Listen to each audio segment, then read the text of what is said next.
Welcome to Castles and Cryptids, where the castles are haunted and the cryptids are cryptic as fuck. I am Alanna. I'm Kelsey. And this is episode 40. Yeah.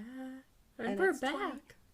And we're back. Welcome back, guys. We hope you had a good Christmas or end of 2021.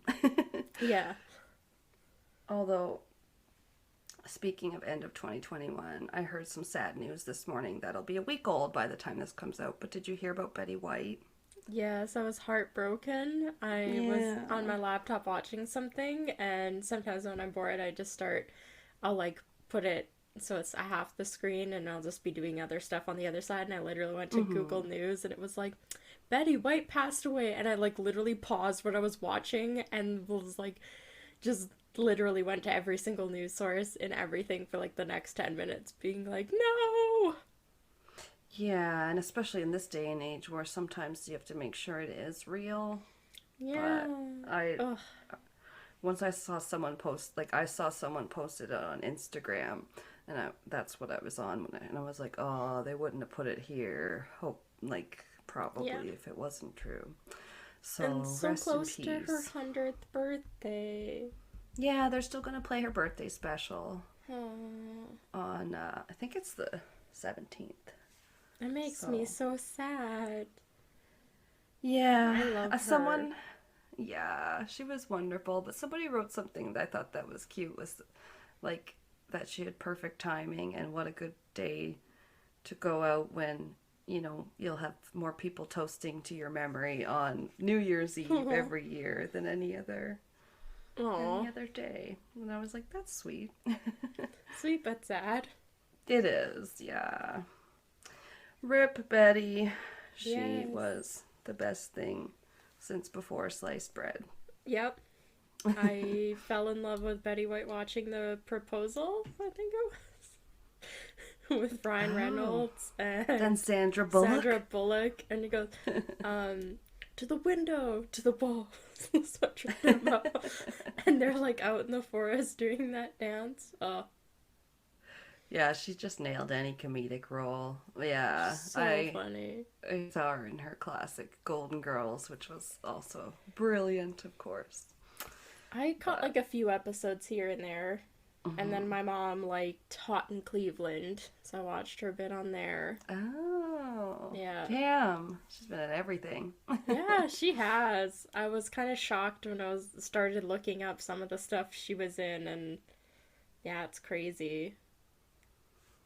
Yeah. Oh, I was gonna say, I got a new chair. Oh, really? Hopefully it doesn't squeak as much, but... It probably will. It's okay. It's a chair, so I've noticed it's done it once or twice. But yeah, it was kind of funny because it's pretty comfy, so that's good. Somebody was basically getting rid of an old one at my office that they didn't use anymore. So it was kind of over by the recycling and the junk area or whatever. So I'm like, ooh, free chair? Okay. And because there's nothing wrong with it, really. It was a little old, but I took it home and gave it a wash and a love and everything, so it's all good as new. But it was funny because I was going to put it in my car, and my friend was like, oh yeah, you should probably just pull your car up to the front, then it'll be easy, you don't have to drag it through the snow. I was like, yeah, you're right, I'll do that. And I'm she's brushing off her car, my friend Mel, and I'm putting it in the car, and as I push it in, I see the last person has put their name on the bottom of it, and their first name was Alanna, the same way I spell it. Oh god, that's pretty cool. It literally has my name on it. That's pretty funny. Yeah, it was meant to be. Yeah, I was gonna say it was destined to be your chair. Yeah, I'm it has my name on it. It's just oh, because I have seen other Alanna on the email list when you go to scan and email something to yourself. It has everyone's emails. Yeah, So anyway, I knew there was other Alannas out there, but now I have one of their hand-me-downs. Yeah, you got a chair out of it. That's right. That's right, baby. We are moving up, and I got my sister got me a little Mothman keychain guy that I'm going to hang up in here with my other cryptid crap. No. My other Oh, cryptid stuff. cryptid crap. No, I shouldn't say that. He's really cute. He'll Aw. look good. Yeah, I'll hang him up by my, my cryptid sticker art because Yeah. he looks kind of like that little Mothman guy. Oh, Yeah. that is cute then. They're going to be friends. Yeah. But anyway, we are happy to be back. I want to say that. I've Yes. missed this. I missed you guys. We hope you had a good time. Like, we hope you had a good time, but you missed us too, maybe. Yeah. So, I'm happy to be doing this again. And it's 2022. Yeah. That's all we're going to say, because we're not going to put any pressure on the year. We don't want to scare it. No, that's what everybody's saying. They're like, don't say 2022 is gonna be your year. No, it actually hasn't. It's been okay. For today, it's been fine. Yeah. We don't know exactly what's happening yet with that awful variant, but It seems hopefully bad. it does seem very contagious. Yeah. I haven't. Ontario Yeah. just reported like 18,000 new like positive cases in the last day. Oh, okay. That is Yeah. a lot. If it's Yeah. in the thousands. Yeah. How many people are they testing? Well, they Jesus said like Christ. Canada just reported 40,000 in one day, which is the most we've ever reported. Yeah, my only thing is that that's awful, but it seems like the people I've heard from that have got it, that I kind of know or whatever, have just been like, it's a shitty cold. Like, Yeah, at this least one. they haven't had it bad. No, this one seems for the majority of people to be pretty minor. It's just extremely contagious, like the common cold is. But as we know, Right. some people can die from the common cold. So, I mean, that's true, yes. So please, if we want to, if it doesn't go super crazy, if it stops this, snowballing so bad, then I hope we are all still allowed to go about our business and travel and whatnot, and that's all Yeah. I'm going to say. yeah, Yeah. we're not jinxing anything. Oh, God. Yeah. But how are you guys? We are hanging in there. Yeah. Oh, my God. What else? Well, I want to say just one more thing. That's, you can rate on Spotify now. So for all of you lovely listeners, and there's a bunch of you that listen on Spotify, if you can give us a 5-star, we would appreciate the hell out of yous. Yeah. I gave us a 5-star. You did. The minute I told you about it, and I was like, Yep. yeah, hell yeah. Damn right you do. And I've been giving any of my favorite podcasts and friend podcasts, I'm like, I listen to you. You deserve a 5-star. Yeah. You make me laugh. You deserve a 5-star. Especially now that You we work know hard. all the hard work that goes into it. And And you still everything. manage. Yeah, yeah. Yeah, they deserve a 5-star whether or not you liked it. Exactly. Oh. Yeah, thank you for everyone who's listened. I was just telling Kelsey, like, I love to see when certain episodes just get a kind of a spike or whatever, like our Japan episode was kind of trending hot, and I love to see it. I hope you Yeah. enjoy it. And today we are talking about medical mysteries, if you haven't been on our Instagram and seen that is what's coming. Because probably a lot of you aren't on our Instagram. Yeah. What is wrong with you? Daniel, I'm talking to you. My brother doesn't have Insta. Aw. That's okay. It's okay. Social media is the devil. No. But mine's really weird today. Mine's something that most people may not have heard of. I hadn't heard of until I started hardcore listening to podcasts. Oh, okay. Excuse me. Mine, well, just because I used to watch, like, as you guys know, Mystery Diagnosis, Oh, yeah. there's not a lot of medical disorders that I haven't at least briefly heard about. So, Okay, yeah, yeah. yeah. You were thinking, like, is there like an unexplained kind Yeah, of it was, medical illness people show? Yeah, I know. Yeah, that's kind yeah. of a lot of what I was thinking going into this too, or like specific cases where people were just weirdly sick. Yeah.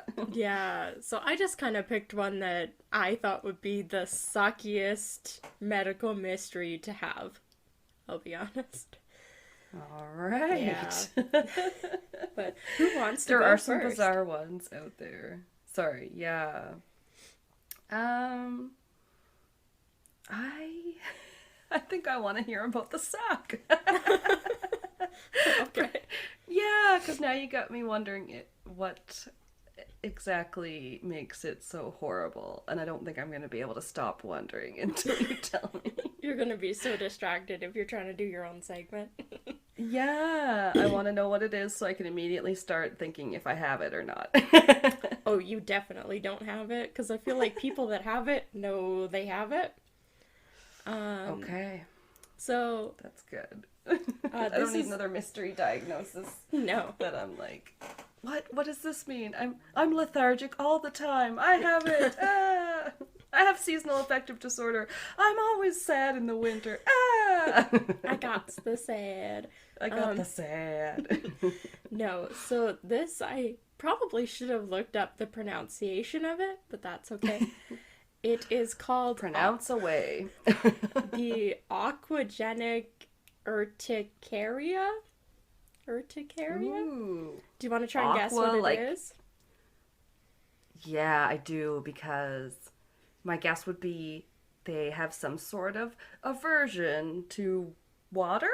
Yeah, Yeah, you got it. Woo! because the Aqua. I'm like, oh no, either that or they really don't like the band Aqua that does Barbie Girl. No, stupid. So this Aquagenic Urticaria.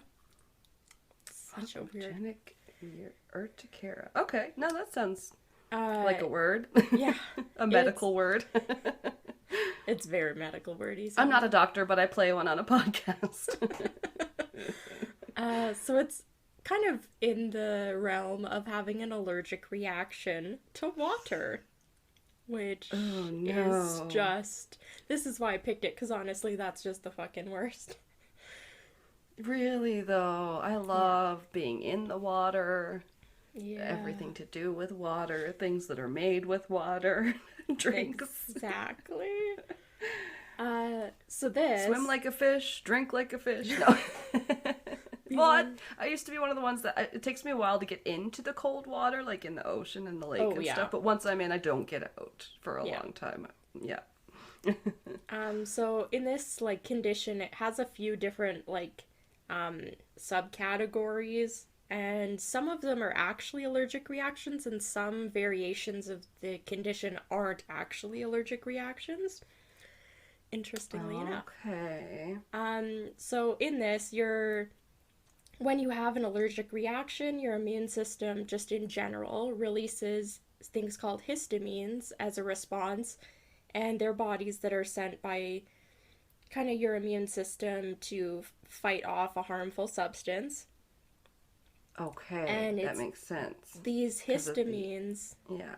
are what trigger the allergy-like symptoms that people experience, so like swelling, could be like runny or like runny nose, watery eyes. That's the histamines that your body like just released. So that's like the symptoms of the allergic reaction. Ugh, it's all those fun things that we love to experience all at once. Yeah. So the aquagenic urticaria, or commonly called water allergy, is a very rare condition which can, in some cases, cause like hives or the urticaria. That just means hives. Aw, hives anywhere you touch water. That would be horrible. So it causes hives after the skin has been in contact with water, regardless of the temperature of water. So some people you can have like cold or hot, like hive response to just like water or like temperature. Okay. Without having this affliction or whatever. Yeah, exactly. Those are like separate. So this is just water in general. Right. And it most commonly affects women, and it's often it's often triggered around like puberty. So typically before puberty it can happen like randomly, and then it'll become increasingly more frequent, and then normally by like mid-teens or so it's going to be probably every single time you touch water. This is just like another one of these bad things that can happen because we're just the lucky enough, like, gender that gets to have a freaking period. Women. Why is it always women? Why is it always women? Also, am I allowed to say the gender anymore? No. Okay. Moving on. I don't know. I'm offensive in general as a person. Moving on. Okay. So some people also experience severe itching after contact with water. And this like severe itching or irritation after contact with water most often happens without the development of the physical hives or redness. And this like off branch of the aquagenic water aquagenic. This one's called aquagenic pruritus. Oh, okay. So that's like you outwardly have no physical signs, so you aren't developing the hives or like redness, but you're experiencing like burning, like sensations anywhere the water came in contact with instead. Without any cool welts to even show anybody. You're like, no, seriously, it fucking hurts. They're like, okay. Yeah. No. And this like aquagenic pruritus is without the release of histamine from the body. So histamine would normally cause like the hives and stuff on your body, and that one's an allergic reaction. This pruritus variation isn't actually an allergic reaction to the body, so any sort of like antihistamines or like Benadryl and stuff like that that people take for allergies isn't ever gonna work. Oh no. Yeah. No antihistamine will work because it's not a histamine related. reaction. Exactly. I'm literally scratching myself with a pen. Thank you for this. Right? So the underlying cause of both of the conditions, or like the sub-conditions kind of things, are unknown. No, like doctors have no idea really. And due to its rarity, there's extremely limited data for any sort of effective treatment, and there's no, like, known cure available. Damn. So did the antihistamines work on, like, what, at least one form of it, though? Some specific people seem to have a positive reaction to it, but because it's so rare of a disorder, like I have data that says from like my research, there was a 2011 report from, I think it was said that, or the article I was reading said that the report from 2011 came from trusted source. I don't know where they got that from. But it said that there were fewer than 100 cases confirmed of the condition that was reported in any sort of like medical literature. So it's like extremely rare. That would make it harder to study. Yeah. Damn. That sucks. So symptoms, and this is part of why it's just like terrible nightmare of a condition. They can develop from any source of, like, being in contact with any source of water, including tap water, seawater, rain, snow. You have to avoid swimming. You also have reactions to your own sweat, tears, urine, and saliva. No! Yeah. I thought for sure, like, that couldn't be possible because they come from your own body, those liquids. Yeah. Yeah. You're, like, literally allergic to yourself. Yeah, basically. Oh, no. I feel anybody out there, imagine if one rare person is listening to this, like... Yeah. We love you! sure. I Sorry. don't know what to say. Um, Don't. I was to say we don't want to drink to them, like, cause no, like, that seems I insensitive. was even trying to figure it out. I was like, cause, um, we'll get to it, but like people can be allergic to like their organs inside their body can be allergic to water. So if they drink water, some of them have extremely severe reactions. And it was like, but you need to drink water to live. So like you have to continually force yourself to have these allergic reactions to keep yourself alive. Oh my God, what is happening to humans? We can't handle spicy milk. We can't handle spicy water. We literally can't handle half the foods we've created for ourselves. Like, Yeah. what is going on? We're gonna have to eat bland. Just tofu. Yeah, or like anybody know what the MREs are that they have to eat in the army? The rations. Oh gosh.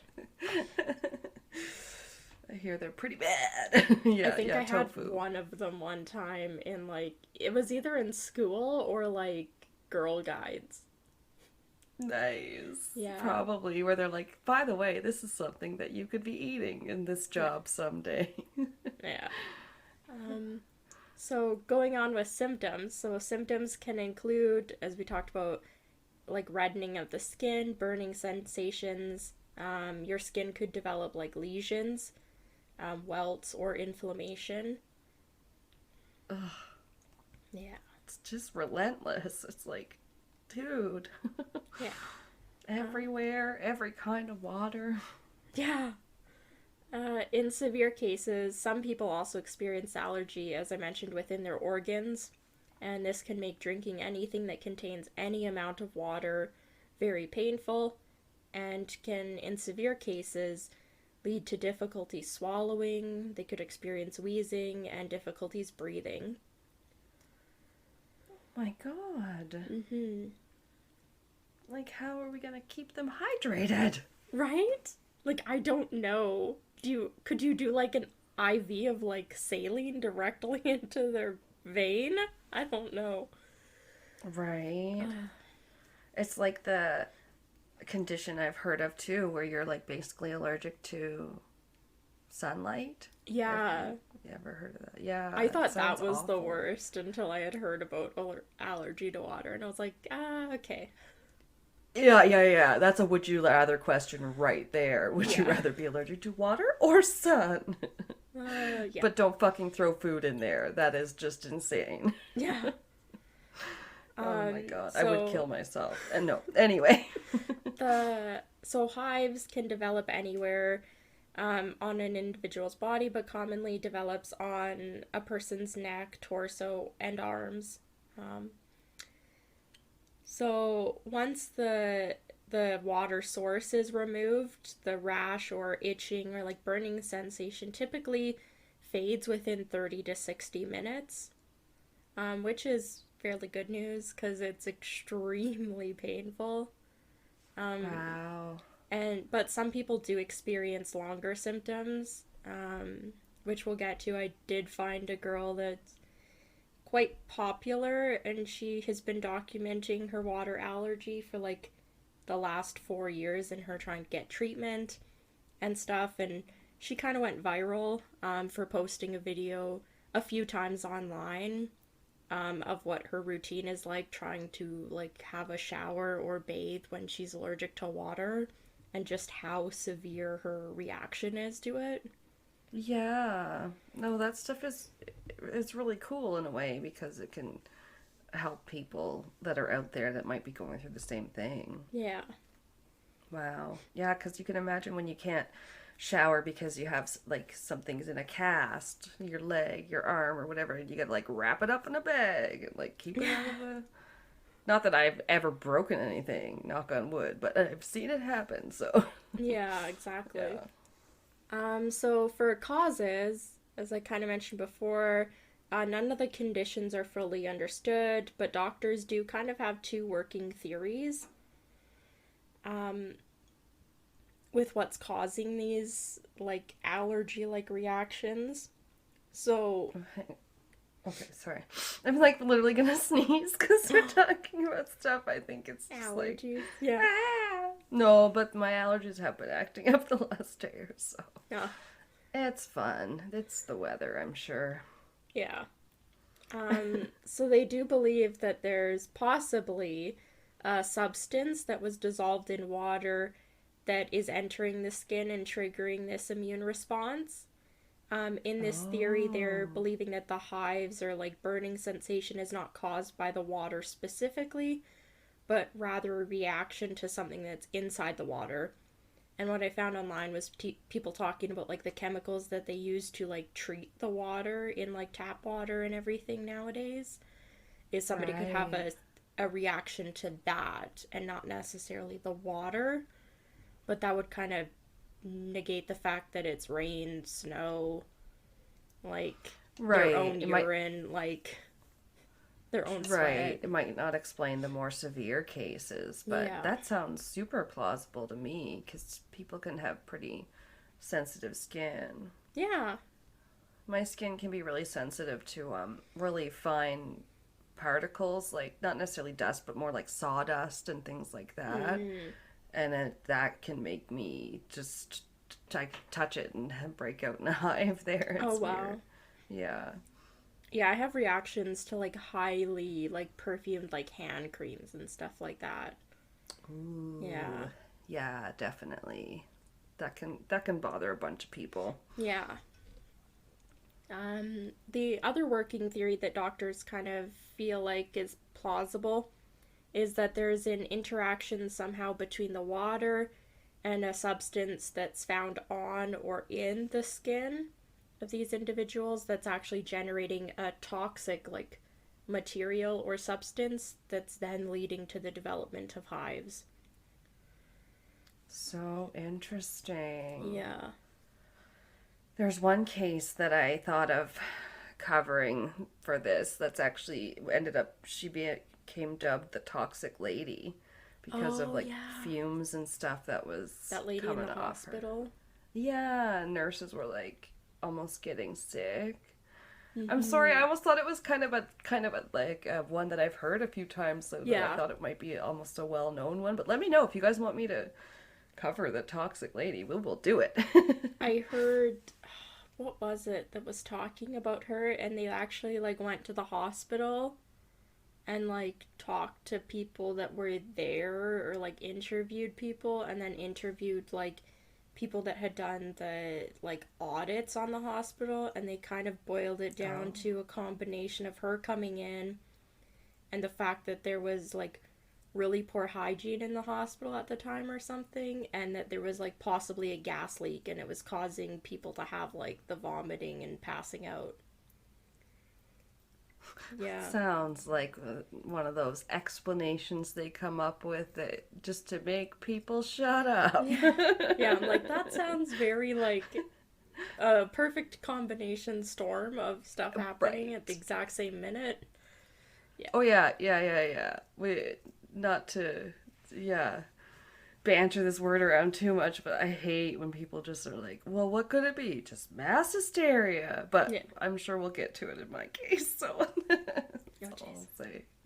Yeah. Um, so, as far as diagnosing this condition, doctors do believe that most cases occur sporadically in people and doesn't necessarily have a family history of any of the conditions. But there have Okay. been reported family histories, even within one family that had three generations of individuals in their family that developed the condition. Wow, but other than that, like, there's no other signs that it's like genetic. Yeah, not really. No. Just that So one family. yeah, there's really only like a couple families, but again, there's only like 100 people in pretty much the world. So a couple families out Whoa. of like 100 people may be enough. I don't know. Um, Excuse me. so It might lend more like to that theory that it could be something in the water. yeah, That could be a case of that. yeah, it definitely could be in some cases. So some family cases were reported along with other family like medical conditions. It's typically not like if one person's like quote unquote allergic to water, they normally have like other things in their family history, other medical conditions that are hereditary, not just having this passed from the family. Oh. Yeah, they're more likely to have a bunch of medical conditions and also have this. Really? Mm-hmm. And but doctors do say that as far as they've figured out, there isn't really any specific inheritance pattern that they've noticed or like kind of confirmed at this time. They're like, we have no theory this time. No comment. Yeah. Oh God. So to House will know what it is. Dr. House. maybe, I don't know, maybe they did an episode about this. I never did watch more. I think I got partway through the first season and then I just couldn't stand the formula layout of the show. Yes, very formulaic. Yeah. I made a comment on a Reddit thing the other day was something like, it's not always a mannequin, but it is in true crime, and I was like, and in the house it's always first some rare form of encephalitis until it's not. Yeah. So for as far as like regular diagnosing goes, doctors do perform like a physical exam. They typically will review like a person's medical history, and if safe, based on the severity of like a person's like reaction to water, they do perform what's called a water challenge test. Oh God. So, please don't make this into a TikTok trend. Water challenge. No. No. Oh my God, that would be terrible. Well, for most people it would be fine. It involves just applying a water compress at similar to body temperature. So they said like 35 degrees Celsius or whatever is typically. Okay. Or is that Celsius or Fahrenheit? Well, I think the human body is like 98 something Fahrenheit, so yeah. Probably Celsius. So they would do like similar to body temperature, this like wet like washcloth compress. And they want to do it at body temperature so that any reaction isn't then confused with, as I mentioned, like people that are allergic to cold or hot temperatures. Right. They want to keep it similar to body temperature. Yeah, kind of tepid. Yeah. So they would apply this water compress to the body for upwards of 30 minutes and then review any symptoms starting after the first 15 minutes of exposure. And in extreme cases, because people with like water sensitivity, sometimes this has no reaction to them. So sometimes they have to have tests involving like full showers or direct baths. And obviously this would be depending safety-wise on the severity of a person's typical reaction at home. Oh, can't imagine. Yeah, if a bath would be unsafe for you, that's just sounds just hard to deal with. Yeah. So relaxing. So treatments, as I said, they don't really have any cures, and then treatments, because it's so rare, they don't really have anything that's helped more than like a couple of people at a time, I guess. Damn. So no large scale studies have ever been completed, and unlike any other physical urticaria or like hive conditions, it's not practical to avoid the thing that's causing the reaction, which is water. That's right. You can't really just tell them to abstain from the water. Don't drink the water? Well, you'll die in 3 days. Like, okay. Don't drink the Kool-Aid, and definitely don't drink the water. Yeah, like, you have to bathe, like, you have to go to the bathroom. Yeah. Yeah. I don't know. You have to drink your wine. Your hot chocolate. Well, hot chocolate would have water unless you made it with milk. Does milk have water in it? It's all water. Yeah. And dairy. Yeah. Some treatments have been determined to be somewhat effective by doctors. So we kind of talked about before that the people that do have like the histamine reaction, they are able to sometimes take antihistamines to block the body's allergy type reaction to the water. And that's typically for people that experience the hives or redness. That's good. They've also had some positive reactions using like a cream or like topical like ointment or anything, kind of to apply to the skin before the exposure to water to help create a barrier, such as like petroleum based products are nice because they're kind of easy to spread and the water's not really going to penetrate it as much as just bare skin. Yes. No. Petroleum jelly. Sorry. They've also used like UV, like phototherapy in a few cases, but that one's not really reported on too much. There's something called omalizumab,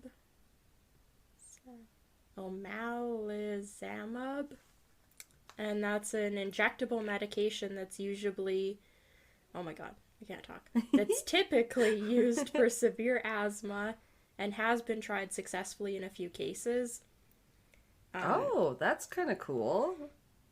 Yeah, I don't know if that's to stop like any throat reactions for it or what. It just kind of offhandedly mentioned that.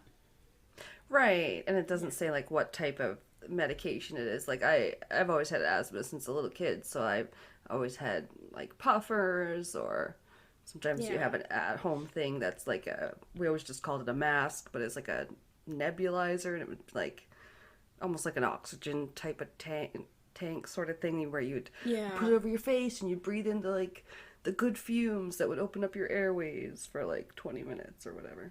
Yeah, this says it's an injectable medication, so this would be like a needle. I have no idea. Oh, okay. Yeah. I must have missed that part. So weird. Some people with severe reactions are able to use EpiPens. Which just sounds like shit. Like, just go hop in the shower because you need to bathe and then fucking use an EpiPen because your throat closes. Or some shit. Can you imagine? Ugh. Yeah. Yeah. It's rough. So EpiPens contain epinephrine, aka adrenaline, and they cause the blood pressure to increase, which reduces swelling and hives in the body. I didn't know that. That's kind of interesting. Okay. Yeah. So that's what it does. Yeah. They also increase lung function if it's been restricted in any way. And these are used to be used only in cases of an emergency when somebody's been exposed to water. Or you're in Pulp Fiction and you need to bring someone's wife back from the dead after they've OD'd. Right. Yeah. So, however, some people experience no improvement with any sort of treatments and are required to limit their exposure to water by limiting bathing time, wearing moisture-wicking clothing, avoiding sweating, and avoiding water-based activities. How rude. Yeah. It's just like all the things, and it's just impossible. Yeah. It's like I don't know, it reminds me of things you'll read about like that attract like insects. It's like sweat, but also like deodorant, and also like, you know what I mean? Yeah. Like just everything. things you just you're damned if you do, you're damned if you don't. Yeah. People also may need to monitor the weather. As I mentioned, like rain, snow, anything like that. And they, even if their organs are allergic to water and they experience problems drinking water, they may have to change their diets and also avoid high water content foods. Like soup. Yeah. Or cucumbers. Or lettuce. Cucumbers. All the don't eat salad, I guess. And that would suck if it happened to a kappa, because they both like cucumbers and live in the water. Yeah. Check out our Patreon for more information. Yeah, I forgot about that. That's funny. At first I was like, what are you talking about? I was like, oh my God, she really came over, right? I'm like looking at the notes. I'm like, we did this. Okay. Yeah. Well, because It was on our latest Kappa. Patreon. Kappa always makes me think Yeah. about like American universities and like Yes. people's like. Me too. I almost made I wanted to make a stupid joke about that when I posted about it on our Patreon, but I resisted. Yeah. I was gonna be like, Kappa, Kappa, kill ya. Yeah. That's what I was like, what? I didn't understand. I was like, they like cucumbers, and I was like, okay. I was so confused. Anyway, so you may need to monitor, high water content in foods, and then obviously you probably need to monitor the amount of water you're drinking, depending on how severe your symptoms are, because you need to drink water to live. Yes, a little bit. Like, hold on, Mom, hold that thought. I gotta go give myself an allergic reaction. I gotta drink this glass of water 8 times a day. And it's fucking stupid diseases, and all diseases are stupid. I mean, I don't just mean that this one is, but like they tell your body to like attack itself, or that like, or your body doesn't make enough sugar or whatever the heck it is. So probably, when you're diabetic and like it just doesn't do things properly, and you're like, God, body, you have one job. Right? Work. Keep me alive. Yeah. Please, I'm going to try as hard as I can to fuck you up in the process, but your job is to work with me here. Is to try just that little bit harder now. Exactly. So, with any of the treatments I mentioned, obviously, I highly doubt anybody listening has this, but if you do, obviously talk to your doctor before you diagnose yourself with this, or try. They've been waiting for you treatments. to say that. Yeah. They've been like, Kelsey, you know what? That pushed me over the edge. I'm going to talk to my doctor. Talk to my doctor. I'm allergic to water. So I did want to talk about, because as I mentioned, I ran across this girl who is allergic to water. So she's a fairly popular YouTuber, I guess. She's also kind of blown up on TikTok in like 2021. Okay. Yeah. Someday we may have a TikTok, you guys. You never know. Alanna I know it's a thing. Alanna will be in charge of it, because oh my God, I know. I enjoy watching them. I've never used TikTok. I don't know. It's not my thing. It's not bad because it's it's a good amount for people's attention spans nowadays. Yeah. Yeah. So this is Naya Selway. So she currently is 23 years old, and she is a YouTuber with the Aquagenic Urticaria. So she experiences like the burning and everything without the hives or any like redness. So that means it's not a allergic reaction. So histamines and everything don't work for her. Oh. Or antihistamines. She lives in the UK and received attention after a 2017 video she posted to YouTube that was kind of like what her typical reaction she has after bathing is. Honestly, I watched it and I almost burst into tears watching her because it's brutal. Like, she pretty much is bathing, talks about like how after the first 5 minutes she's normally okay, so she legitimately is like trying to shampoo and like condition her hair as quickly as possible and like wash her body and then like get out of the tub. But apparently it doesn't matter how much like time she spends in the water. It can be like a few minutes or like 10 minutes. It'll be the same reaction in the same length. So pretty much after this, she like attempts to dry off as quickly as like possible, and then experiences for her pain anywhere lasting up to 3 hours or more. And it was pretty brutal. She filmed herself through this whole thing and pretty much has it on fast forward. Yeah. So, and at a certain point, she says almost every time that she starts breaking down and crying, which she's also allergic to, so then her face starts burning even more because she's crying. Oh no. Yeah. And I bet like normal painkillers offer no relief. Yeah, she had some, what is it? I think she got something prescribed from like UK doctors, and she's able to take it, and sometimes it helps, but sometimes it doesn't. Yeah.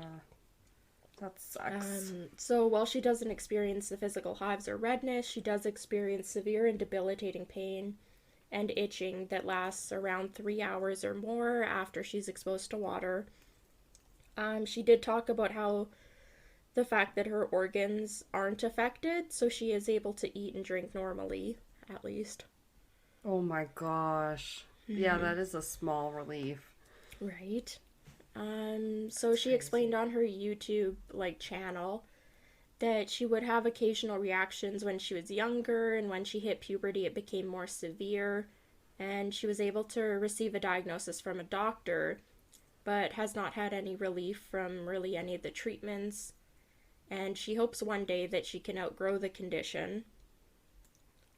Oh, because did you say that can happen?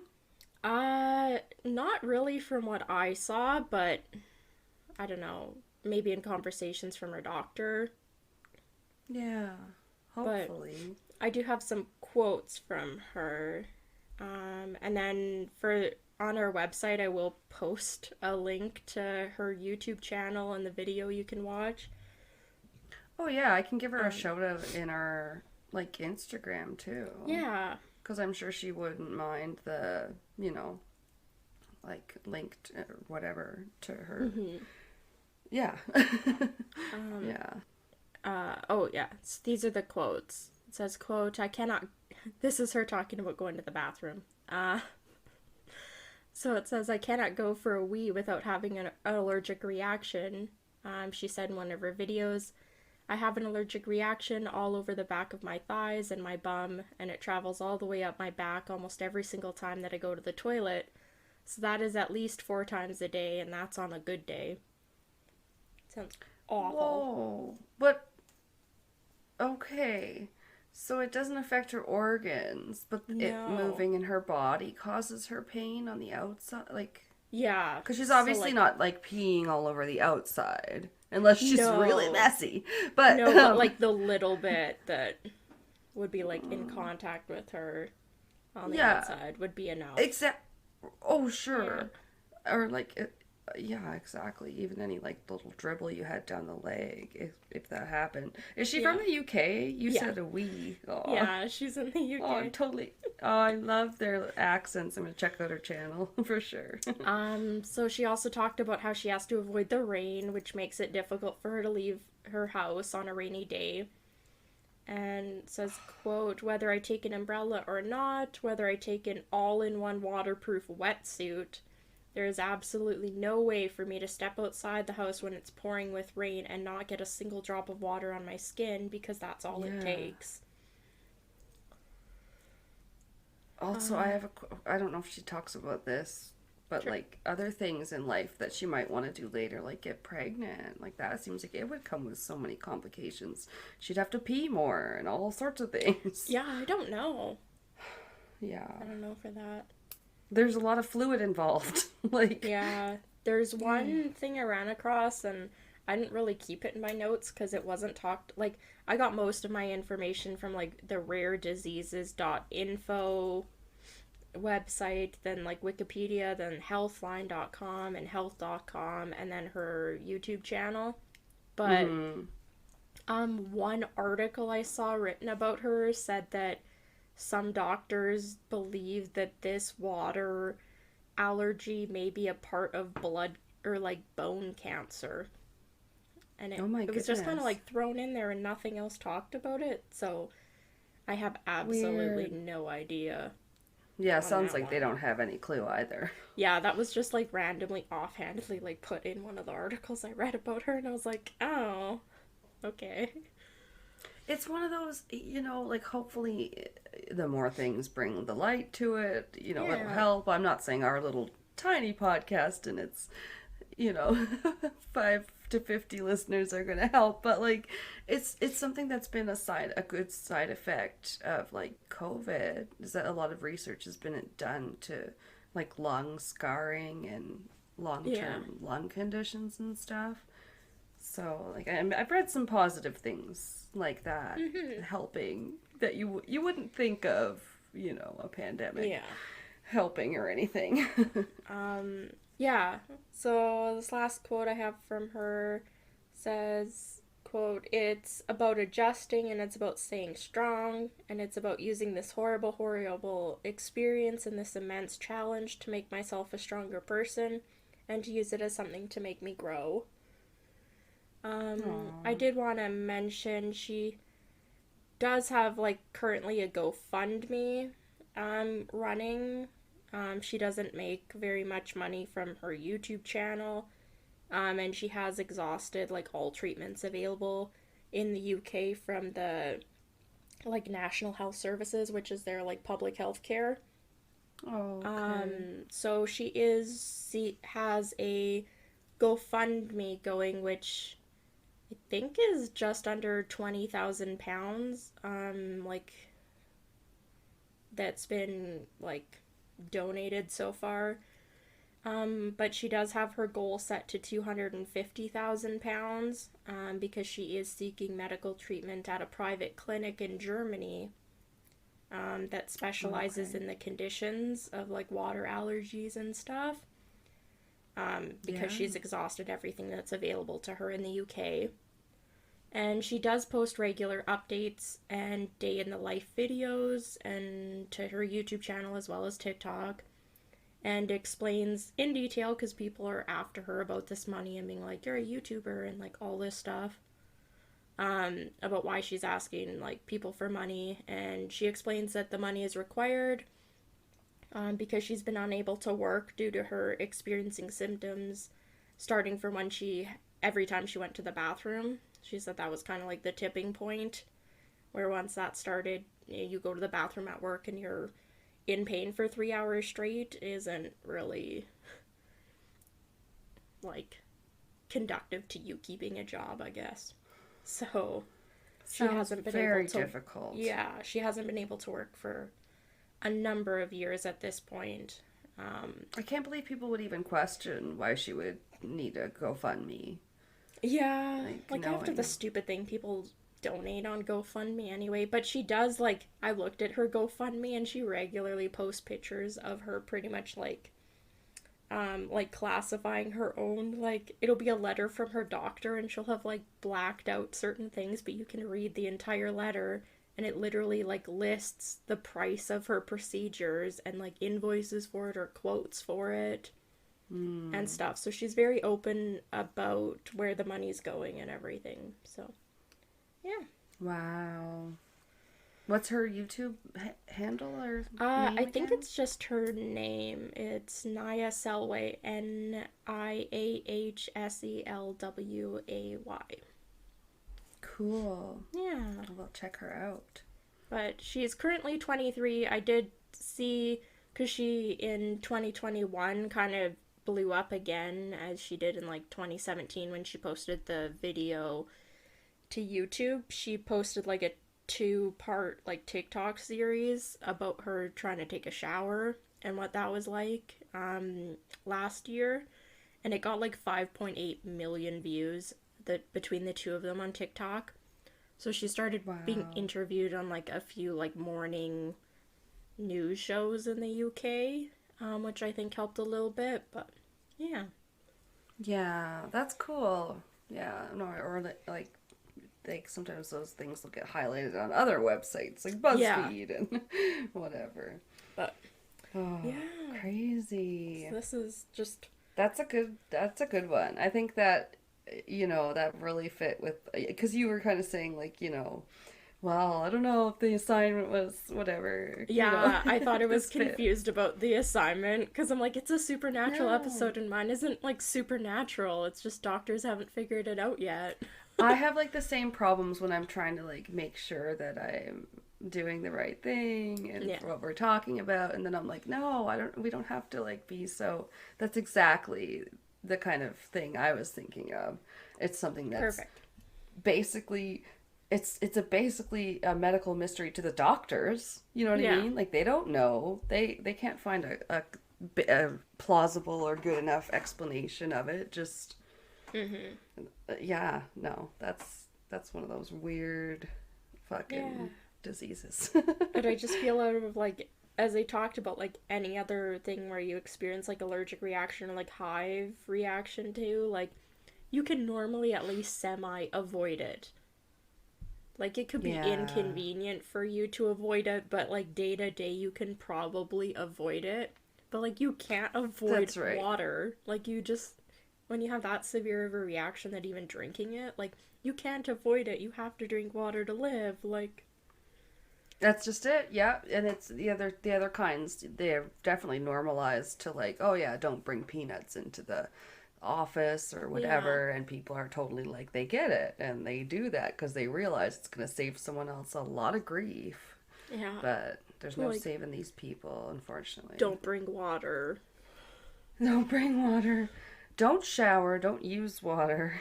Yeah, don't drink water. Don't cry. Don't sweat.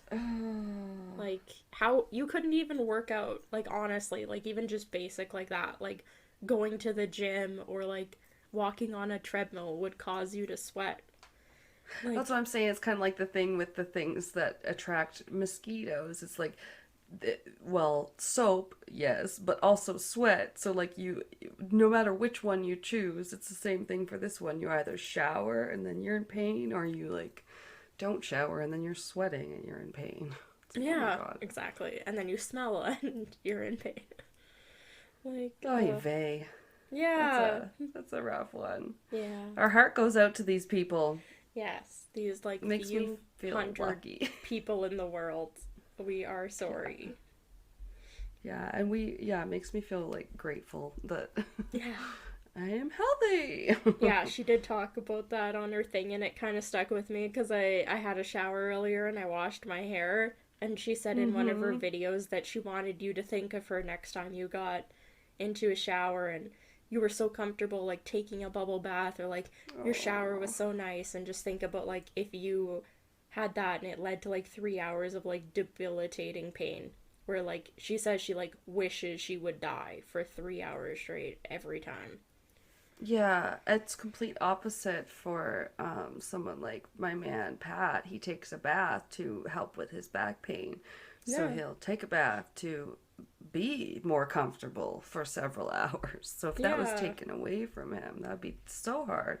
Yeah, it would be awful. Well done. Thank you. We'll be back for Alanna's case. I'm excited because I guess I don't know. No. Yeah, no. It'll be a surprise to everybody. Yeah. All right. Enjoy a promo from our friends over at Haunt Her, I Barely Know Her podcast, who I really recommend because they have a real good time, like we do. I think I think we have a good time, and I enjoy their stuff, and you can just tell when people have fun recording, and these guys do. So have a listen and check them out. Enjoy.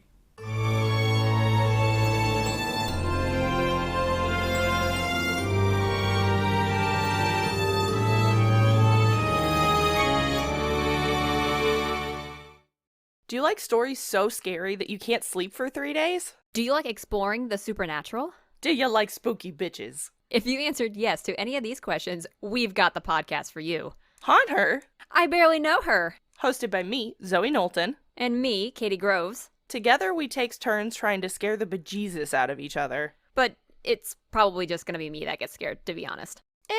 Check us out at our website for more information at www.haunther-I-barely-know-her.com. Stay spooky, my friends.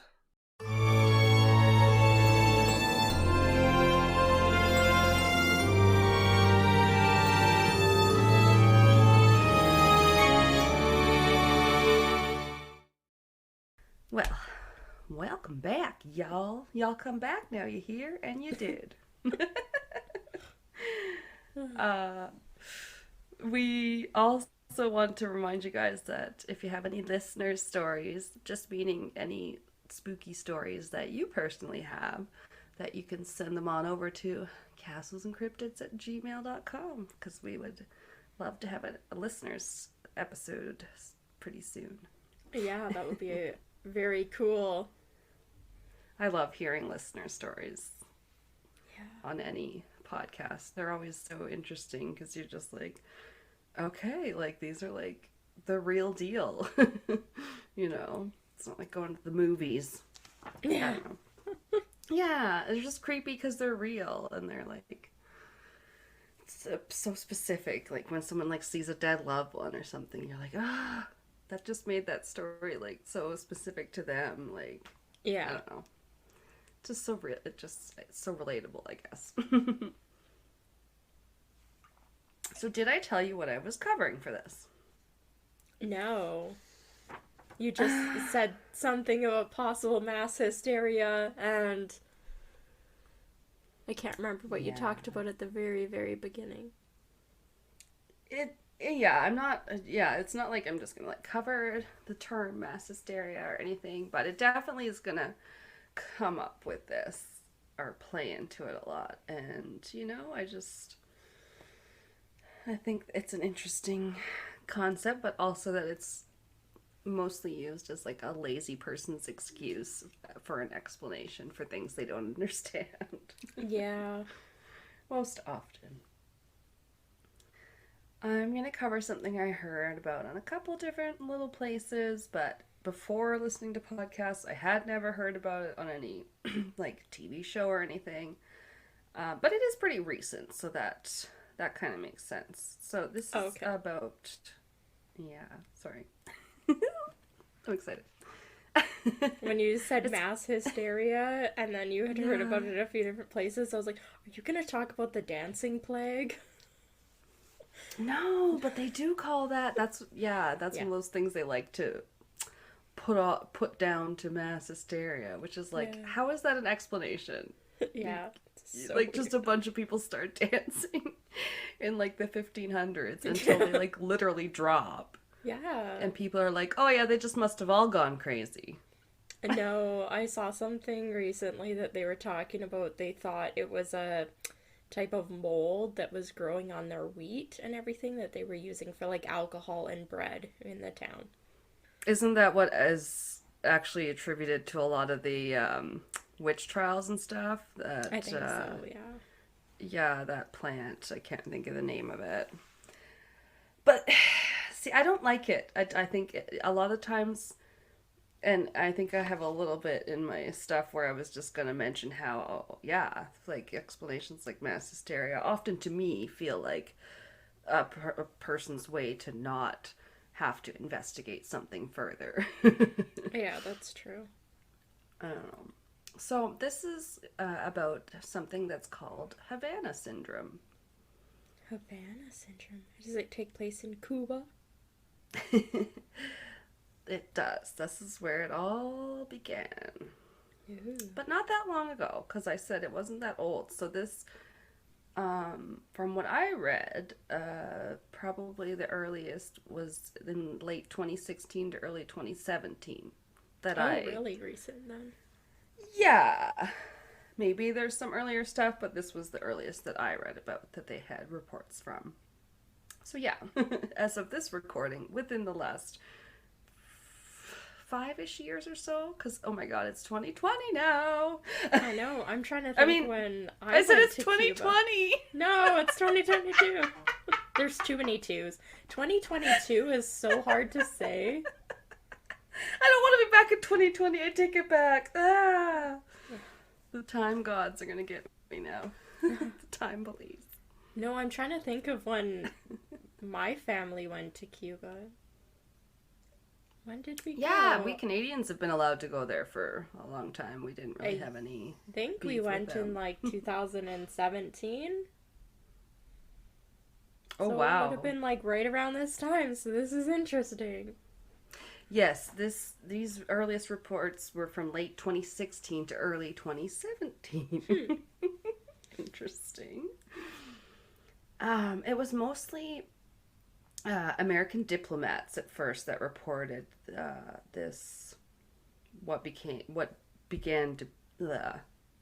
would become known as Havana Syndrome. Sorry. And it was at least 21 American diplomats that were stationed in Cuba that reported neurological symptoms all of a sudden, like with no apparent onset, like explanation for their onset, I should say. Oh, okay. Sorry. I was gonna say it's not gonna be traveler's diarrhea, is it? No, the number one. The number one symptom of travelers, yeah. Oh, man. Oh, I long for the days when that was the travelers' biggest complaints when I was a travel agent, or they were worried for a time. I think about this time too, or maybe earlier, where there was the Zika virus, and that was the only worry. Ooh, yeah. But oh well, simpler times. Yeah. Oh my god. So,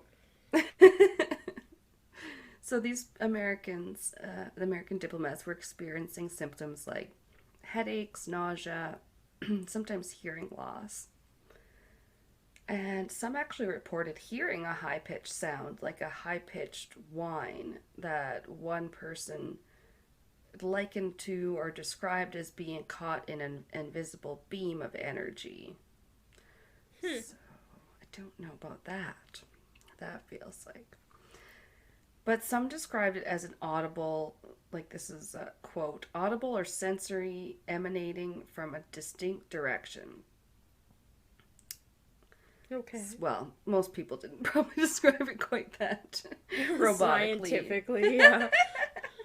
But that, yeah, that was from one of the articles. But it was weird because, like, when it moved, it might, or when they moved, rather, it might disappear or lessen. So I think that would be really weird because you'd be like, where is it coming from? I'm like, am I hearing something behind me? And then you move and you, like, don't know where it's coming from again. Yeah. Okay. Yeah. Very strange phenomenon that they had no explanation for.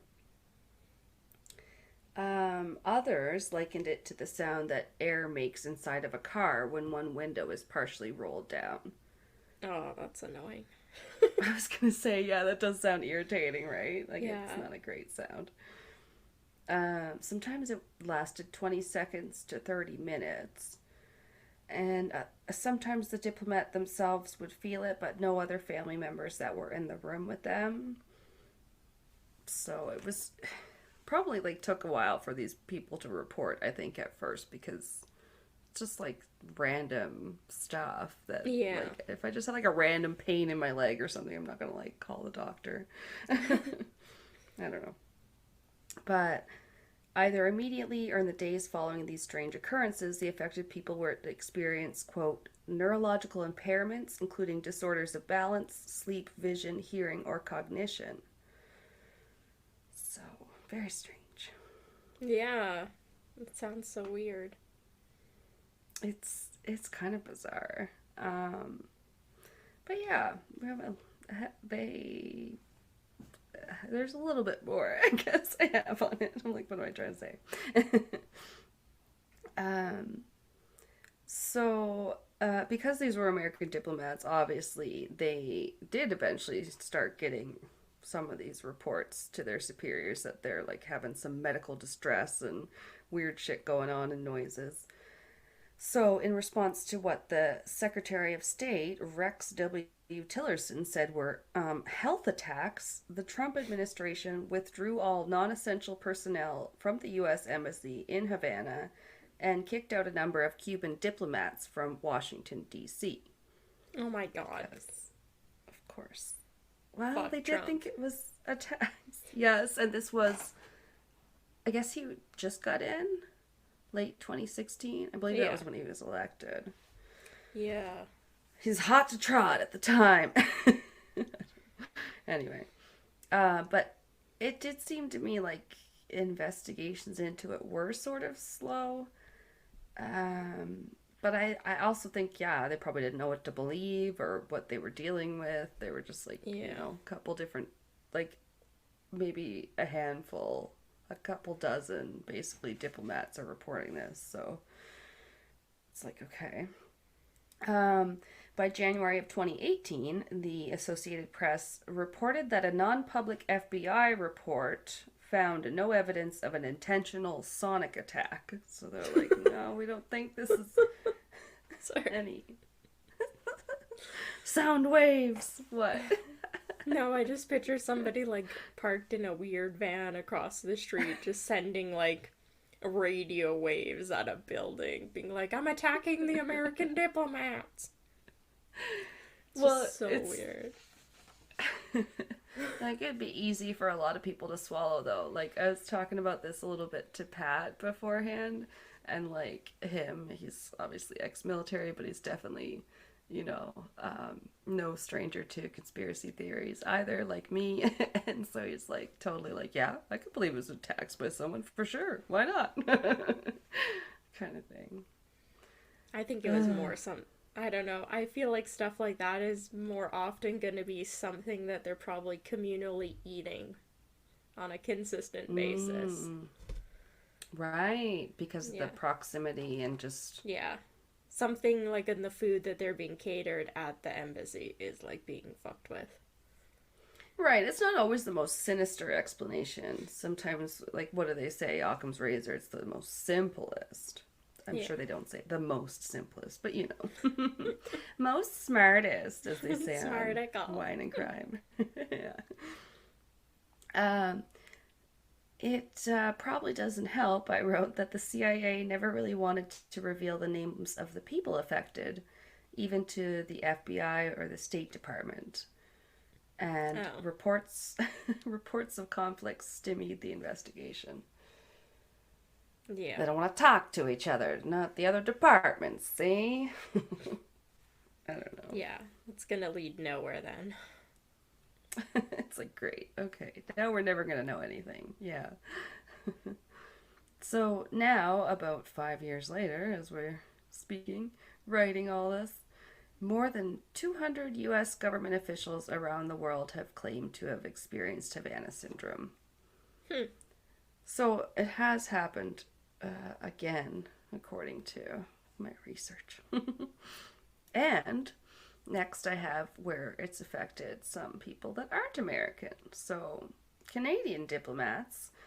We also had some diplomats stationed in, Cuba and other places like that. So, of course, I believe they worked pretty closely with their American counterparts and, heard about some of this. So, Canadian diplomats were tested and given MRI scans in March of 2018, and an unspecified number showed the same evidence of brain damage as their American counterparts. Wow. Yeah, we were like, okay, let's test them, and yep, there's something weird going on here. Hang on, what did I write here? Also... No, that's a part of a sentence that doesn't go anywhere. I should have cut it out. Okay. So a quote from the Globe and Mail from an occurrence on June 1st, 2017. The man woke with a shock. A grating, screeching noise filled his head, all but deafening him. He sat bolt upright, surprised that his wife remained asleep amid the wrenching din. It was just after 3 on what should have been a quiet Thursday morning in Havana. I left my heart out in Havana, oh na na. No. Okay. Quote, that sound lasted 20 to 30 minutes and I couldn't find where it was coming from. Then it faded, grew slower in pace and lower in frequency, and then I felt like I was going to throw up. I had the most overwhelming nausea. End quote, the middle-aged Canadian official said in an interview this week. He got through it, dozed off briefly, and then was awoken again when his wife entered the bedroom carrying their oldest child, who was covered in blood. At around the same time, his father had been experiencing what he called the loud noises. The child had suffered a massive nosebleed. There was blood everywhere in his room. End quote. Yeah, so some of their families were affected, and that article, I thought that quote kind of brought it home to me with the kid experiencing it too. Yeah. Weird. And it's so weird. It's like some people hear noises, and then it didn't say if the kid heard a noise or if he just got a nosebleed. And it didn't say anything about if the mom heard anything with that one. It's all really bizarre. Yeah. But, I'm trying to think, when I was there, other than food or, elevation. I don't know what their elevation is like, as opposed to like other places, because that can affect you a little bit. That wouldn't cause like brain damage, but I was like, I love you for wanting to like cross out all the like quote like logical explanations or whatever. It's like when you're like trying to be a ghost hunter and you're like, okay, well, could it be the wind or could it be this? But like to me, it's just no, it's weird. I don't know. It's very weird. Okay. That was the first medically confirmed case of a Canadian experiencing Havana Syndrome. After the fact, they started to realize that this wasn't the first report of strange phenomenon.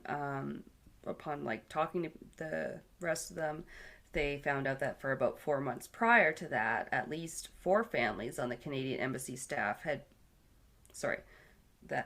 quote, at least 4 families on the Canadian embassy staff had been reporting unusual health symptoms, end quote. So, yeah, it's affecting the Canadians too. And they were in different unions than the Americans. Hang on. Half of this is on another page. Yeah. They were in different unions. They didn't work directly together necessarily, but the man who reported the June 1st incident, like his son had the nosebleed and stuff. He had heard from an American neighbor that they had been experiencing sonic attacks and were being evacuated. So I don't know why, but everyone keeps calling it sonic attacks. Because they're hearing noises, I guess, and that's the only thing they can link it to. I don't know. But we'll get to some of the theories in just a minute here. This is just a roundup of some of the symptoms. At first, the Canadian incidents were not associated with the American embassy's sickness reports. But after the June 1st report, things changed. That day, when the man who had heard the strange noises and his son got the nosebleed, when he went to work, he felt strange. He could not remember the code to the entry door to enter the embassy, something he presumably used every day. Like, we used to have a code to get into our back room at work. Yeah. And go to the bathroom and stuff, so you used it all the time. Yeah, like dozens of times a day. Exactly. The only time you really forget it, you might forget it for like half a second when you come back from vacation or something. Yeah. Yeah. You just pause awkwardly at the door and just go, I'm not even going to think. I'm just going to put numbers in and then it's right. And you're like, yeah. That's what I would do too. Yeah. So yeah, when he reported this to his boss, which was, I'm glad he did, but yeah, he told his boss, and the boss's assistant also mentioned that they thought he was drunk because he had been staggering when he came to work. Oh, like inner ear problems? Right, like they were like, yeah, he didn't look right, not only, you know, it wasn't just the thing that he couldn't remember the keypad information, he looked, like the assistant said, he looked like he was drunk. And he's like, the thing is, I don't drink, and I never have, so wasn't drunk. Jeez. Definitely not at work, but yeah, exactly. And his other son had fainted several times also. Oh yeah, here I have about the wife. She had experienced a little bit with bouts of dizziness, and it was enough to prevent her from riding her motorcycle. Woo, by the way, just gonna say yay, because she has a motorcycle. But, and like, basically it made her all of a sudden, like, really shitty at math. Which she was like, I was always good at math. I'm like, oh my god, that really sucks. Shitty at math. Well, my words, but like, basically she was like, basically like, equations that would have been normally so easy for her. She had like a mental fog. That's so weird. And I don't love that it's like attacking your brain functions. Yeah, you're like, okay, these are skills that I am used to having. Being able to drive things and like perform mental math. Like, hello. Oh my god. So these guys, this Canadian family, were rushed to the University of Miami where the American diplomats had been tested. And actually in July of 2017, is that... maybe around the time you were home already from your visit? Yeah, I think we went in November That would make sense. We wouldn't go in July. Yeah. As Canadians. Yeah, I'm pretty sure we went in the winter of like 2016. I don't know if it was like at the back end of 2016 or would have been a front end in like January. I don't know. Right. It was definitely winter. Okay. Either, I think it was 2016 or 2017. That's crazy. Might have been 2016 because maybe we went to Vegas in 2017. Oh, yes. Yeah. I remember when you booked that one. Mm-hmm. Anyway. So, yeah, we opened our own investigation. The RCMP did in July 2017. And a team of 11 RCMP officers went down to Cuba to test the 17 embassy staff houses for traces of nuclear, chemical, or biological weapons. Okay. These were all ruled out. Yeah, they did test, though. That was thorough. And by August of that year, the first Canadian family was sent home from Cuba from the embassy. Wow. So by October, then Canada began giving staff what they called the habit test, the Havana brain injury test. Oh, no. I know, right? They literally had to give people a test. They're like, well, they want to make sure you came back okay. Oh my god. I know, it got pretty, like, intense here. It's one of those things where you're like, how do we not hear about this stuff in the mainstream news? That's what I'm thinking. How have I not heard about this?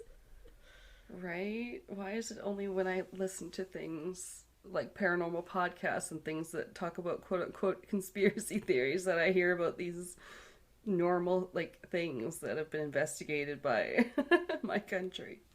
Yeah. By the government.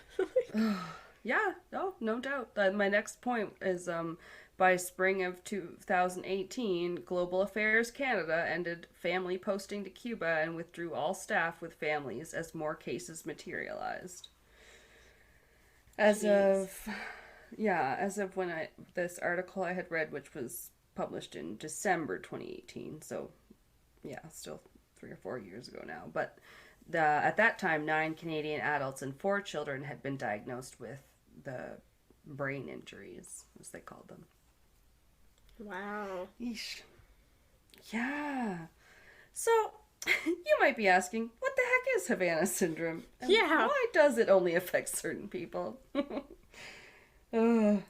I'm here to tell you the short and boring answer is we still don't know.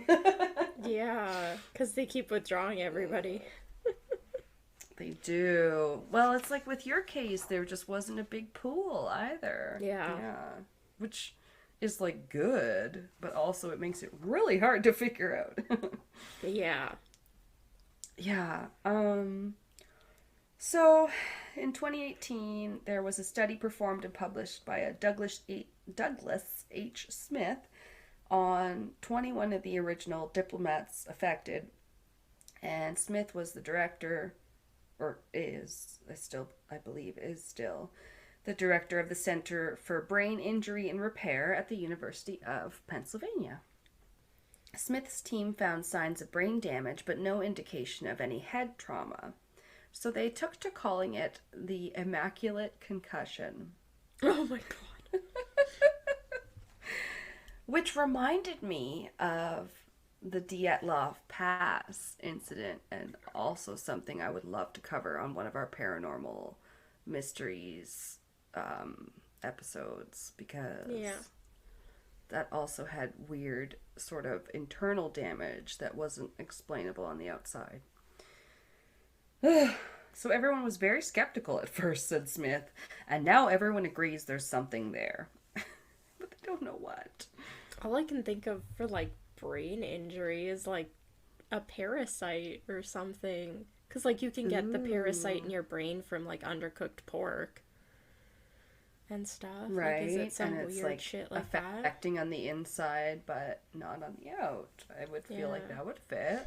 Because, like, my brother, when he went to Cuba before, like, we went as a family, he had gone with his, like, with a friend, and they got into a cab and, like, went off the resort. I think they went into, like, Havana or something, and they were like driving somewhere and they had like been told like not to eat really off the resorts too much. Yeah. And That's if you usually are pretty good advice. like you normally want to like avoid like salads and stuff that's washed in water or like meat Right. because they don't typically, some places won't refrigerate their meat and stuff like that. And my brother's like, yeah, we were in like a car driving down a road or whatever, and people had like half of like a animals like hanging off of like their porches, like in front of their houses. Oh, nice. Yeah. And especially if you're somewhere as a tourist, you're going to be easy prey for like, oh, nobody, like no local would eat at that place or whatever. Yeah. But like, you don't know any better. Like when we ate there, we ate lobster at one like kind of really nice restaurant or whatever. We went there for lunch and we had lobster and we all ate the same like lobsters, and my brother got like food poisoning, and pretty much like when we took the bus back to the resort, he like pretty much ran into the bushes and was like projectile vomiting. Like, Oh no. yeah, That's and rough. then he had a problem with like traveler's diarrhea like at another place we ate at that everybody in like a group of like 40 of us ate at, and he's the only one that we know that had problems. Like, Poor little tender tummy. That sucks though. so that's what I keep Like- thinking of. I'm like, I think it's some sort of parasite. Like, Right? I like that theory. I mean, it's freaking just as good as anything else I've heard, right? Oh yeah, at first, yeah, like we alluded to, many thought there was perhaps a sonic weapon, hence the noises people were hearing. But a Dr. Jürgen Altman, a physicist and expert on acoustics, says, I know of no acoustic effect that can cause concussion symptoms. Sounds going through the air cannot shake your head. So it seems to debunk that one, but yeah. I don't know. Again, I'm not an expert. Surprise! No. So sounds that were recorded and thought to be part of the phenomenon were debunked as an exceptionally loud species of cricket. So that was kind of interesting, I thought. Yeah, and I remember like listening to something else or hearing something else, and it almost seemed like they were talking about it a different way, where they're like, maybe the crickets are causing it, and I was like, no, I thought people recorded the crickets thinking, well, this is the sound. Like, it's all very Yeah. yeah, there's not great research, I don't think. Well, but they they had could these be- experts. They could be Yeah. causing the sound. Doesn't mean that the sound of the crickets is causing the concussion specifically. They could be just causing the sound. Yeah, because as this doctor was pointing out, sounds can't cause your head to shake or Yeah. couldn't cause these symptoms that we know of. Sound as we understand it, no. A December 2020 study was presented by the National Academy of Sciences. I'm sorry. This study suggested that it was not sound, but microwaves.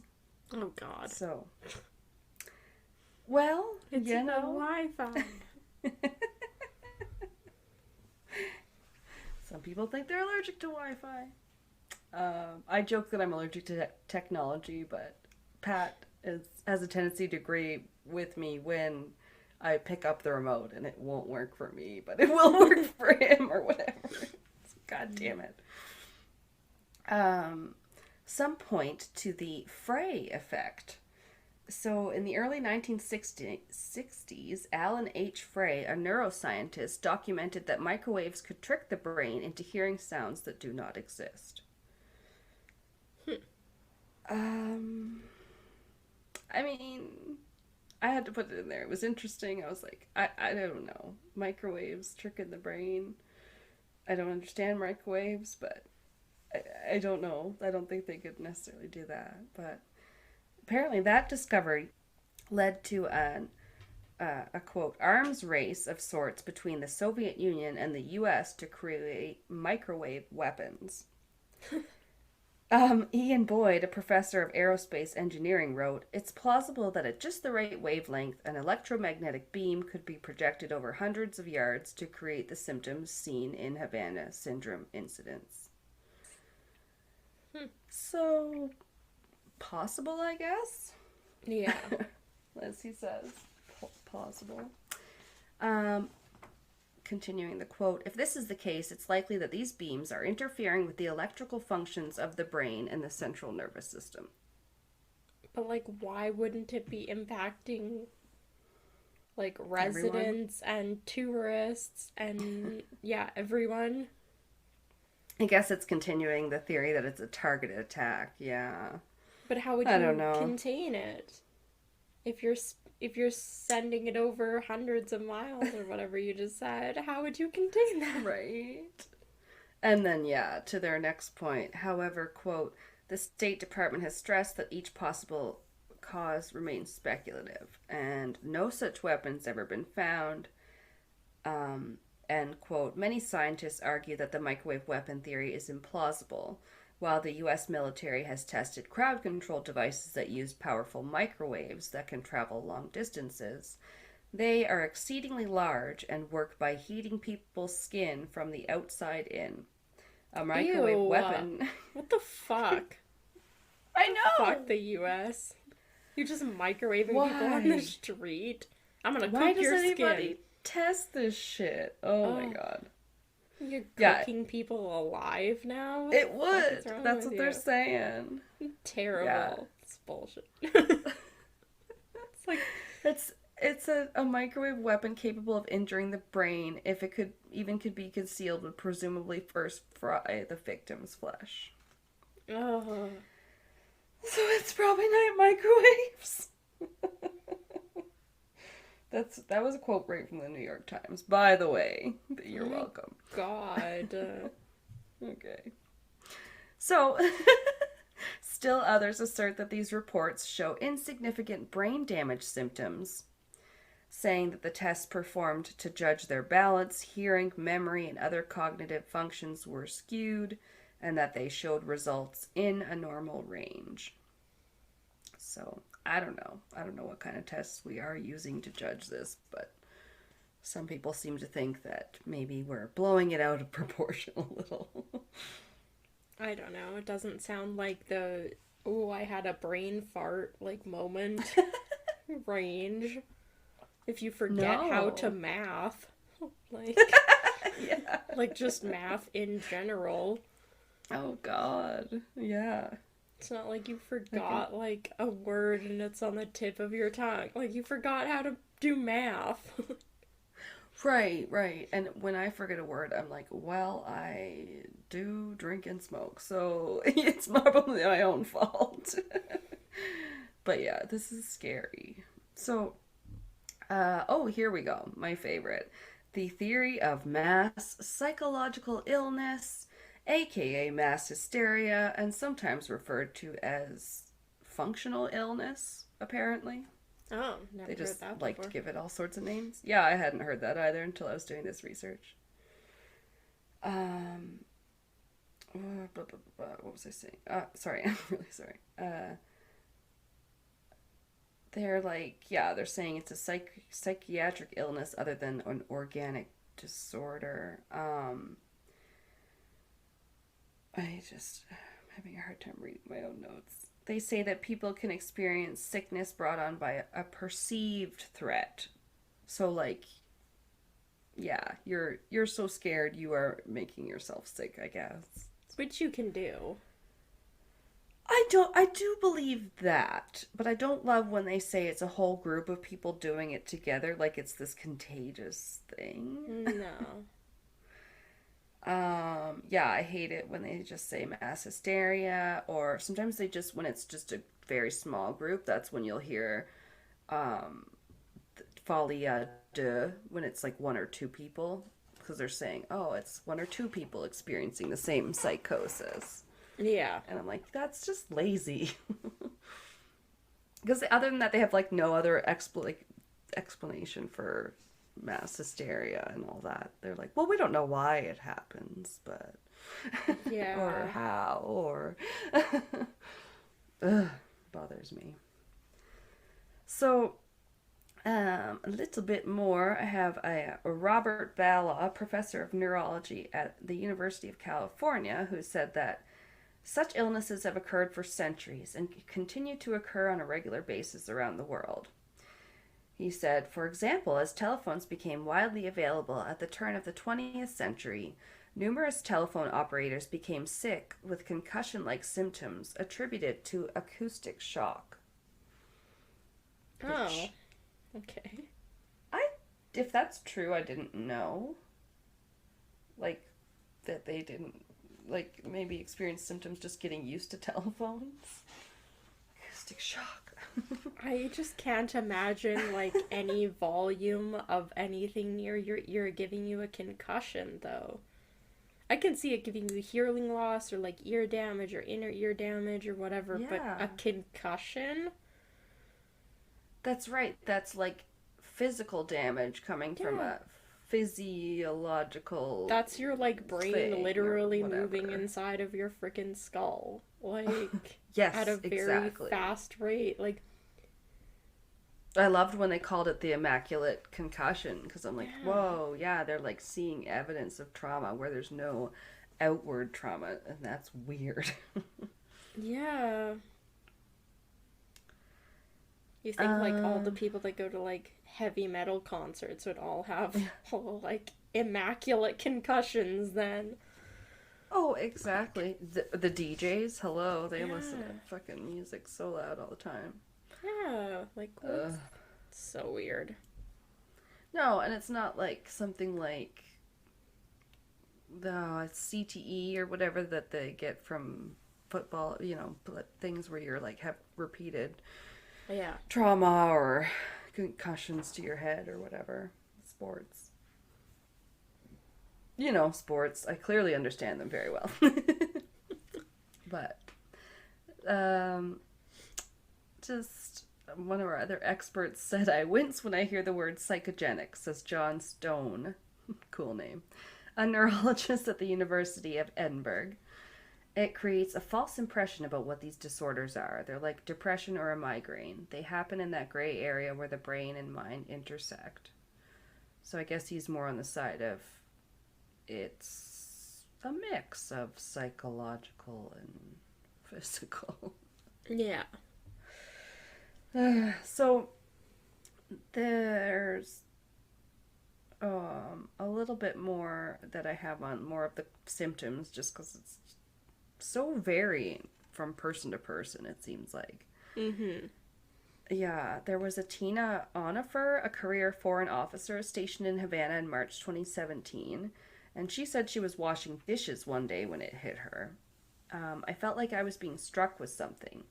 Pain that I had never felt before in my life, mostly in my head and in my eyes. It was as if I had been seized by some invisible hand and couldn't move. Yep. Ugh, yeah, not fun. And two of her colleagues, a couple named Kate Husband and Doug Ferguson, they worked for the State Department in Havana also. They also experienced neurological symptoms. Kate says, the way the doctor boiled it down for me, he said, well, it's like you aged, 20, 25 years all at once. Yeah. Right? That's awful. Don't want to be told that. Ever. She was diagnosed with, quote, acquired brain injury related to a directional phenomenon exposure. What? I don't know. I don't even know what that means. A directional phenomena exposure?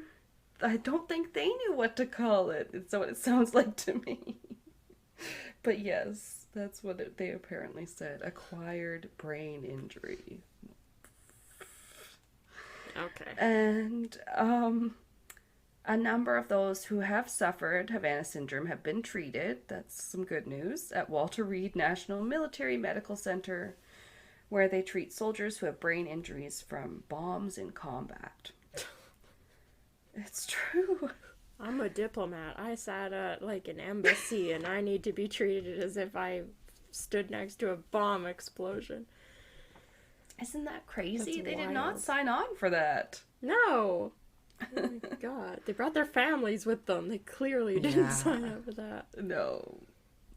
And then Kate and her husband, who had the piercing noise symptom and has now retired on medical disability. She still suffers a sort of like a vertigo, like a balance issue, or something that affects her balance, and mental fog.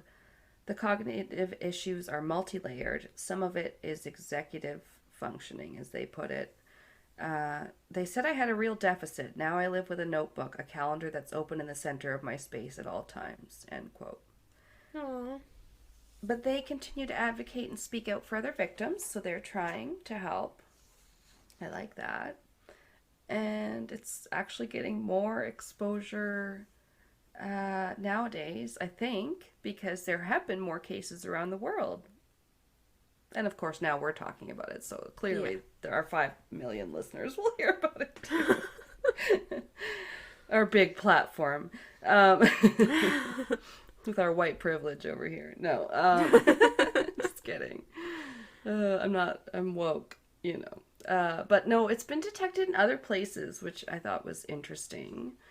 Apparently, as recent as this year, an outbreak in Hanoi, I can't remember if that's how you say it, but Vietnam, delayed Vice President Kamala Harris's visit in August 2021 by a few hours. Oh. So she was going to come there, and then they heard reports of it, and so they delayed her arrival for a few hours, and then apparently 2 American diplomats were evacuated at that time from Vietnam. Weird. I know. It's not just Havana anymore, Havana Syndrome. Yeah, I caught Give it the Havana times. Syndrome in Vietnam. What? I know. It's like all the freaking variants. It's Havana Syndrome 2.0. I caught the microwave disease. The microwave variant. Oh, God. But also, U.S. diplomats in China, again, the U.S. diplomats, I don't know, but they did, with the Canadian ones, that makes me think it's not a tax. Not to give my theory here too early, but, like, it was Canadians affected, too. And generally, we're quite well liked around the world, so... Yeah, we're normally okay. Yeah, Americans pretend to be us by putting little Canada flags pins when they go traveling abroad. So I mean, at least when we know. do shit, we normally at least semi apologize. Oh, true. Not that we never get up to shit. Yeah. But yeah, we'll say we're sorry. So U.S. diplomats in China began reporting symptoms in early 2018. And I have a quote. In 2019, a White House official reported experiencing debilitating symptoms while walking her dog in a Virginia suburb of Washington. And these were all very similar symptoms. They were Havana Syndrome symptoms. Sometime in 2021, dozens, I didn't get the exact month or whatever, but dozens of U.S. personnel stationed in Vienna, including children again, suffered Havana Syndrome symptoms. State Department confirmed they are investigating in July. I guess it was earlier in the year. Weird. So strange. And no causes or suspects have been found in that case either, although some people had noted that Vienna was hosting talk between the U.S. and Iran on reviving the 2015 Iran deal before these symptoms in Vienna began. I don't want to say attacks, but before these symptoms in Vienna began. It's all about the Americans. That's right. And, well, if they were talking about something as interesting as an Iran nuclear deal, then IDK, man. IDK. I do not know. And then finally, I know, the last few places that I had reports from, other reports had come from Berlin, Serbia, Australia, Taiwan, Colombia, and London of Havana Syndrome. And in September 2020, President Biden signed into bill signed a bill into law to compensate the victims called the Havana Act that would improve their access to medical care. Oh, wow. It's being recognized. Someone's That's crazy. getting them the health care they need at least. Oh my god. Even if it's Grandpa Joe Biden. Yeah. And that is Havana Syndrome. That's so weird. The entire time, all I could think of was, I can't remember if I had told you and Pat about this movie, Block Island Sound. Did you guys watch that one? It sounds familiar. Yeah, that one about, like, the maybe. sound or whatever that, like, they hear on the radio, all these fishermen on, like, this island. Oh, Jesus. Maybe? No? Yeah. Question mark? I've heard of creepy lighthouse movies. No, this wasn't, like, a lighthouse one. Yeah. Okay, then no, I don't think so. but Oh, well, it was sounds pretty ominous. good. Just the sound wave thing made me think of that. Because it's like a specific Oh. station you had to like be listening to out on the water or whatever. Yeah, And what it's was weird. it called? Block Island Sound. God, that sounds familiar though. Yeah, I'm pretty sure you Okay. said you had seen it, so. Oh God. Well, I always have to ask Pat if we've seen something, so that goes to show you anything. That's how much I remember the movies we watch. So, what should we tell them what they're getting next week? I already forgot what we decided. Oh, okay. I have it open in front of me. It's a Okay, true I don't crime. anymore. It's in one of my 10,000 notebooks. New Zealand crimes. We're doing another true crime episode. Yeah. So, true crime featuring Taika Waititi. No, just kidding. But That would be amazing. What true about- crime brought to you by Korg. I'm Korg. I'm Korg. That's I'm my Korg. rocks. I'm Korg. I Up love on the Tyke. dick. He's the best. Yes, Taika like- Waititi's like my hero. I'm He's glad you just got so to watch him in Free Guy. I wanted you to see that. It's such a good Yeah. movie. Love it. Well, that was our mini tangent for the episode. You're welcome, guys. We didn't have a lot Yeah. of them. Oh my god. Yeah. All right, well, thanks for listening and catch us next Yes. week for New Zealand crimes. That's right. All right. Keep it cryptic. Bye.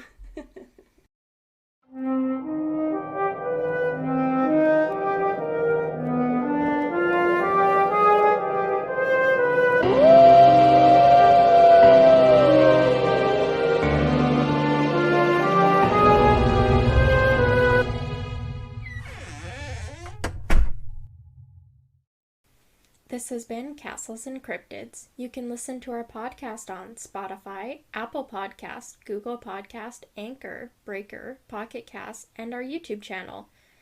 Please rate, review, and subscribe wherever you listen. Follow us on Instagram, Facebook, and Reddit. On our website, you can listen to all of our episodes as well as view pictures for each of our segments. Check out our Patreon page to view all of our tiers and become a Patreon supporter today to unlock monthly bonus episodes and behind-the-scenes content. We are working on an Ask Us Anything. You can submit questions by social media or by email at castlesandcryptids@gmail.com. Do you have a spooky ghost story, a creepy cryptid sighting, or a thrilling true crime tale you would like to share and have us include in a future episode? Send us your listener story by social media or by email. Please include the name that you would like mentioned. Our music is by Kobe Fair. Our logo and artwork is by Antonio Garcia. Thanks for listening.